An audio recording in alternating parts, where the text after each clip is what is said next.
1 an et demi de travail avec une équipe de scientifiques de la faculté d'Orsay, qui sont une équipe d'écophysiologistes des arbres et de spécialistes des micro-organismes. Et c'est vrai que pour moi c'était vraiment une expérience assez particulière de travailler avec eux dans les labos, sur le terrain, parce que c'est des gens aussi qui font beaucoup en forêt, sur le terrain, faire des expérimentations directement sur les arbres. Et comme mon travail depuis quelques années est basé sur justement le lien qu'on ne fait plus avec le tout vivant qui nous entoure, je travaille beaucoup d'après les écrits de Philippe Descola sur cette idée de refaire partie d'un tout vivant et d'arrêter de se mettre au sommet d'une pyramide.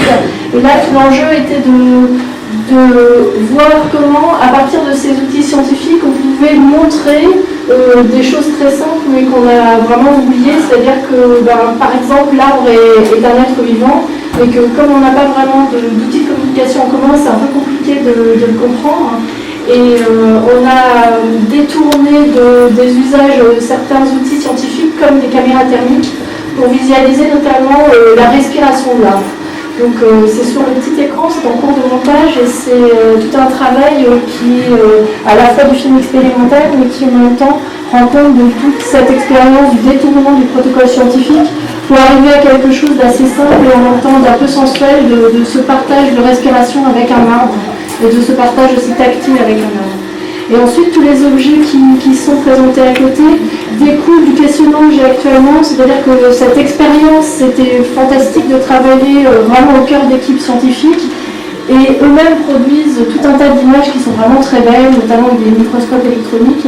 Et quelle est la place de l'artiste au sein de ce travail-là?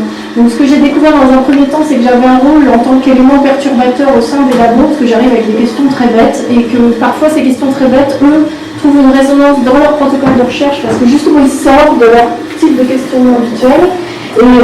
Et moi, comment rapprocher ça à des formes plastiques, comment me détacher de la beauté de ces images-là pour trouver ma propre production.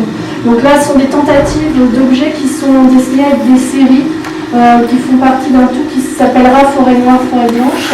Donc vous avez donc le film. Ensuite, sur la gauche, il y a un travail en céramique que je suis en train de réaliser avec une céramiste qui s'appelle Charlotte Colsel, avec qui j'ai aussi travaillé pendant un an en résidence. Et ce sera une pièce sonore qui va... L'idée, c'est d'écouter la terre.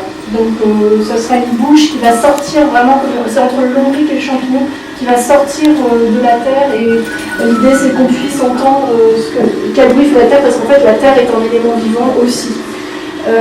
Ensuite, la pièce centrale qui est en bois noir, au départ c'est une forme platonicienne, c'est un icosaèdre, et on peut trouver beaucoup de représentations de ces polyèdres dans les peintures de la Renaissance parce que ça fait partie aussi tout un appareillage d'outils de mesure.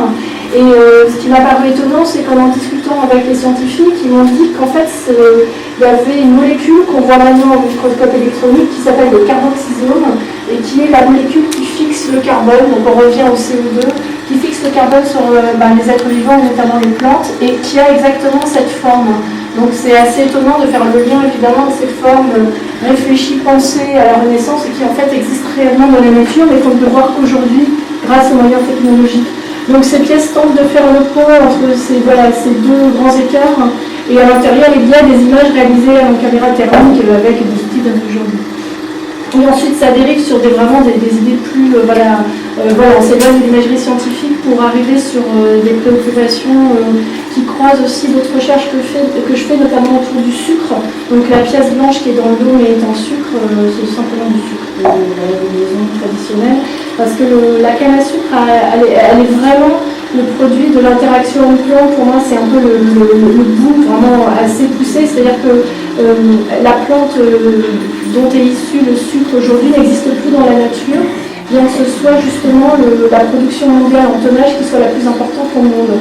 Donc on arrive au bout de cette objectivation de la plante qui est justement l'utilisation pour l'homme dans un but utilitaire et du coup qui amène à la disparition à l'état naturel d'un végétal. Et en plus, évidemment, historiquement, le sucre est chargé, moi je suis à La Rochelle, donc il est chargé d'un passé très lourd historique qui est lié au commerce triangulaire et évidemment à l'exploitation, on appelait ça l'or blanc, mais qui était vraiment fait au détriment de toute une population sous l'esclavage. Donc toute cette ambivalence sur la forêt noire, forêt blanche. La dernière pièce est vraiment aussi destinée, ça c'est vraiment un prototype, est destiné à être en grande série, et c'est l'idée qui rejoint la série qui s'appelle Dendromité en intimité avec les arbres, et elle est plutôt sur l'idée d'être au plus près de l'arbre sans le représenter. Donc c'est des cartes à gratter que j'ai faites à partir d'écorces d'arbres et qui vont donner une sorte d'arborescence comme ça qui va se développer dans des espaces. Mais évidemment là c'est qu'un faible extrait, mais c'est le principe du jour. Voilà. Merci.